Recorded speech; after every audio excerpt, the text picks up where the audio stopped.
करना है।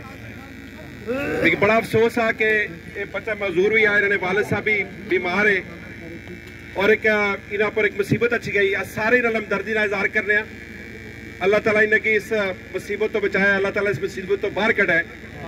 गल्लां सारियां हुई, मैं लम्बियां गल्लां ना करना सुना।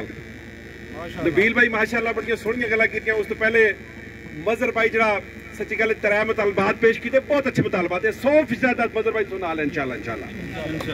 और मैं सही सादी जी गल दसा, खुदा गवाह है एक ही घंटे का मसला है, मसला हल होना एक ही घंटे का मसला, एक ही घंटे का मसला है। किस तरह मसला हल है? दो तरीके है। एक तरीका तो है कि मुर्तजा बादशाह भी तो पहुंच रहे माड़े ख्याल भी, बैरिस्टर साहब बैठे हुए, गवर्नर इन्होंने संगी बैठा हुआ और तुम डीसी के खिलाफ गल कर रहे हो। तुझे पता है कि लीज कौन देना है? माइंस नहीं कि डीसी ने नहीं देना, सैकटरी मादनियात देना। सैकटरी मादनियात जो पिशावर बैठा हुआ, 2 मिनट भरा हूं इतने बैठे हुआ, फोन करो खुदा गवाह इन्हीं जगह मैं वहां दूसरे चढ़ाई नहीं कैंसिल का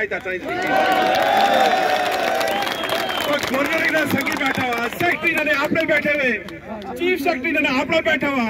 एक टेलीफोन करो ना, लीज कैंसिल, खुदा की कसम लीज कैंसिल। मिनिस्टर साहब जानना चाहो, मुर्तजा साहब जानना चाहो, तुसा की कम कराना पैसी अगर फिर ना कैसे दुआ भी गल दसने दुई गल दसने पैसे ने भी जरूरत नहीं। नबील भाई गल की फिर मसले आखने कि सीधी उंगली ना निकला तो फिर क्या करना पड़ा? लड़ाई करनी पड़ी। फिर ये रोड अपने कराना आसना बंद करने, इस रोड बंद करने तो आप ही तकलीफ ही इंतजामिया क्या फायदा है? एक गोला गली तो रोड बंद हो सी, पंजाब और सरादा बंद हो। और तीसरी गल फिर अब्बाद फारा चौक तुसा भरा हमेशा बंद करना रहे। हम मिनिस्टर साहब आठे जमात इस्लामी वाले धरने भी बड़े तेज है, वकई तेज ने आज हमारा चौक ही बंद कर सकता दूसरा मसला इंशाल्लाह इंशाल्लाह।